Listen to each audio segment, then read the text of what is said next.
Hi everyone, welcome back to my YouTube channel. If you're new here, hi, my name is Christine. On this channel, we share all things faith and growing in your walk with God. And in today's video, I just wanted to, follow up on a video I posted at the beginning of the year. And I talked about creating God oriented goals for the year. And we are um, halfway into the first quarter of the year.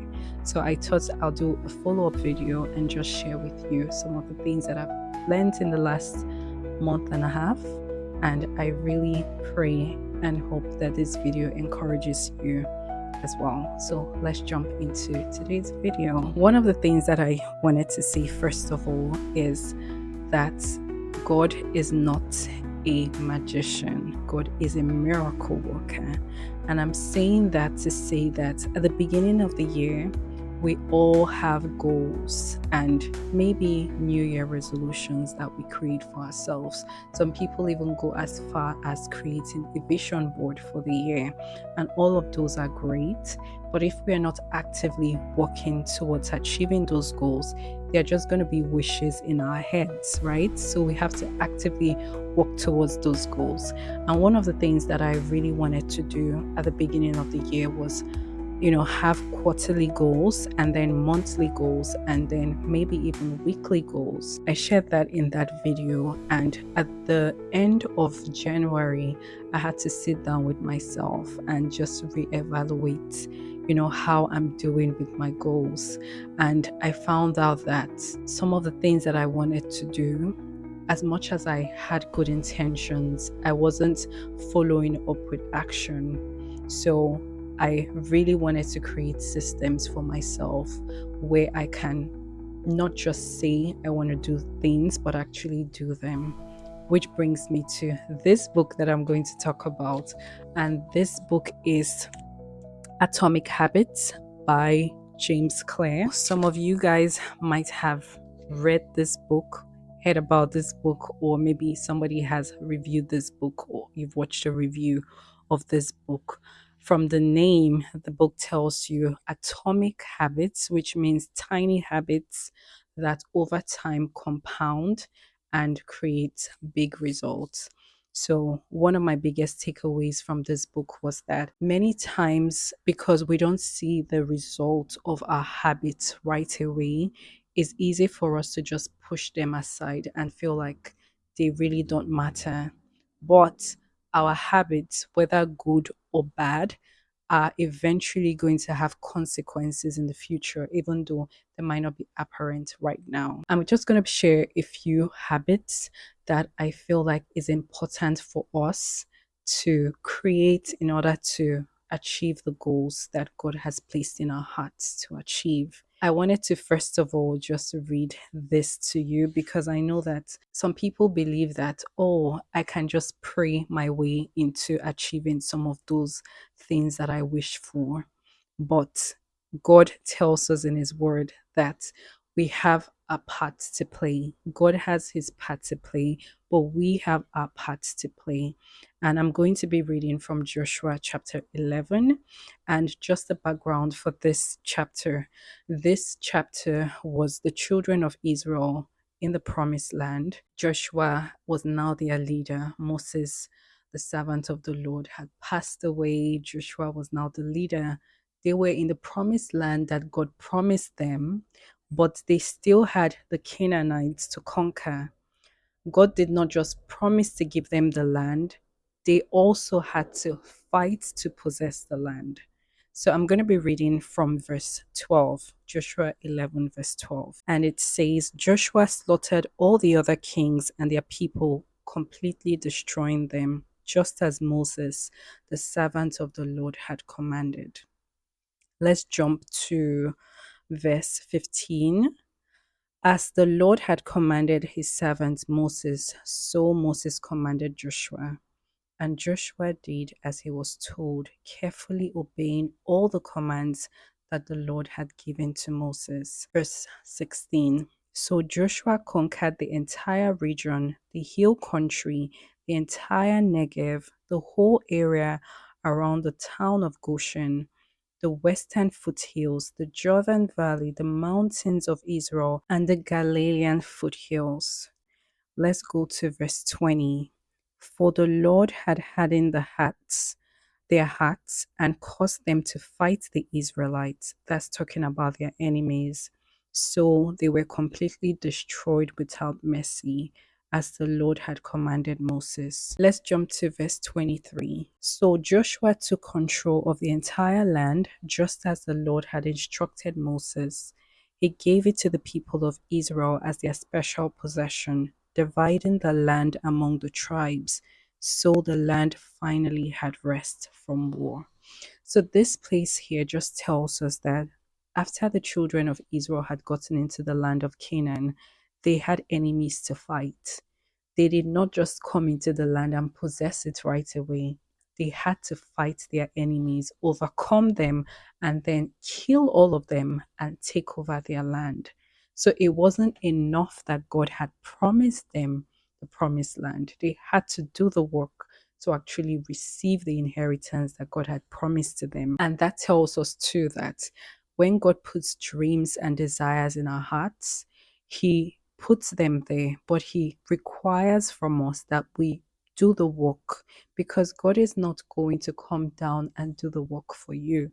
You have to do the work, and God will do His part, which is to bring that promise to pass. So I just would like to share a few habits that I think would help and set us up for achieving the goals and dreams that God has put in our hearts. So, the very first habit I feel like is important for everybody is having a clearly defined morning routine. And I know that many of us have morning routines, it's just not clearly defined. Like most people would wake up, brush their teeth, take a shower, have their devotion or sit time with God, maybe eat breakfast. But then that morning routine is not structured or clearly defined. Some people wake up at a certain time every single day. Some people just wake up whenever they like and just get started with the day. But having a clearly defined morning routine where you're able to say, between this time to this time, this is what I'm going to be doing. Between this time to this time, I'm going to be doing this, is just going to get you set up properly for the day, help you to be more productive during your day. The next habit that I would like to share is having a gratitude journal. And when I say gratitude journal, I don't mean like you actually have to journal like your whole day. It could just be 3 things that you're grateful for. I'm currently reading a book. The title of the book is Girl Stop Apologizing. This is by Rachel Hollis. If you have read that book, let me know what you think. That book is such a good book for anybody that's trying to go after their dreams, go after the goals that God has placed in their hearts. One thing that she talks about in that book is that every single day she writes down 10 things that she's grateful for. When I had 10 things, I'm like, girl, that is something. Well, I try to do like 3 things I'm grateful for. And what gratitude does for you is just helps you to see possibilities around you. I know that, you might not always have a perfect day, but just having that attitude or that habit of gratitude helps you to see more possibilities than impossibilities. And I think that's a very good habit to form. The next habit I would highly recommend is that you learn something new every single day. Now, we are in the era where we have AI, ChatGPT, and all the other AI tools. Use it to your advantage. One thing that I have recently started doing is every single night before I go to bed, I just go on ChatGPT and just think through ChatGPT. Like if I had a business idea during the day, I just go and say, oh, how do I do this? Or how do I create this? And ChatGPT just gives me like a breakdown of everything that I need to do. And that's learning something new every day For some people, that might mean coming on YouTube and learning maybe a new skill, but just learning something new every day would help you, especially if there's an area that you're working towards. If God has told you maybe you're going to write a book, it would be good for you to come online and see, how do I actually create a book? Which leads me to my next habit, which is creating a structure for your day the day before or the morning of.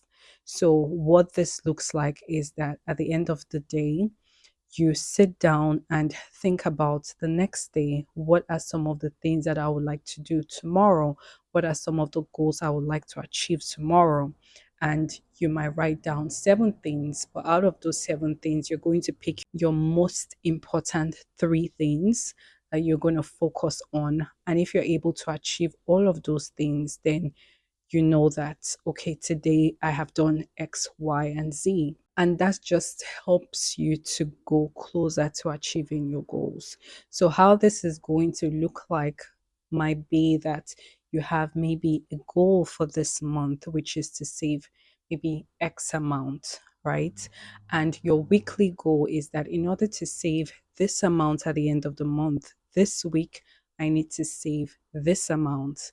And maybe your daily goal would be like, okay, I need to skip my morning coffee, for example, so that I'll be able to save this amount. I hope you're getting the picture.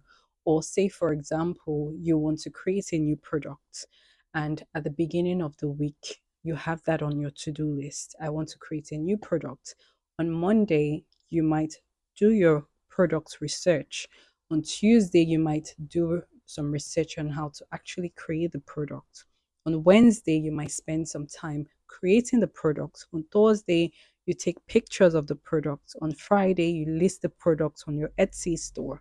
So that is an example of how you achieve your goal. Or maybe you want to record a YouTube video like I do. And you're like, at the beginning of the week, I'm going to think about the video that I want to edit. I'm going to create a thumbnail on Tuesday. I'm going to edit my video on Wednesday. I'm going to post it on Thursday. Just having a breakdown of the things that you want to do is actually going to help you to achieve those goals. The last and the bonus habit I would suggest is that you incorporate prayer into your day in the morning and at night.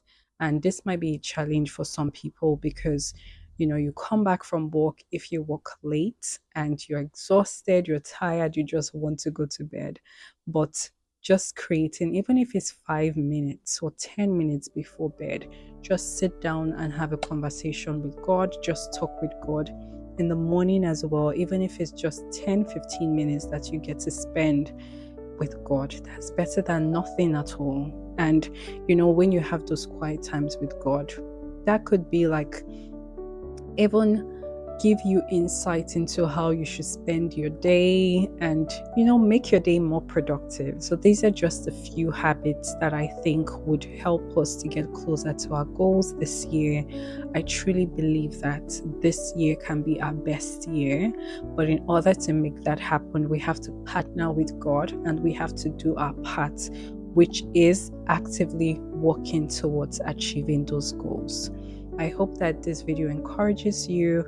I hope that, we become more active about the things that we want, not just passively wanting them, but just actively working towards achieving them. I just really am grateful for this milestone that this YouTube channel has hit. We have just hit 100 subscribers, and for some people it might not be a lot, but I'm truly grateful just for the growth, grateful to God, grateful to each and every one of you that come back every week. You guys are a huge encouragement to me, and you're the reason why we keep showing up. So I want to say a very big thank you. And I don't take it for granted that you're here, you're in this community. I truly appreciate every single one of you. And I pray for you guys. I truly want all of us to succeed and do the amazing things that God has called us to do. Thank you all so much for joining me today. And until I see you guys on my next video, I love you guys and I will see you. Bye for now.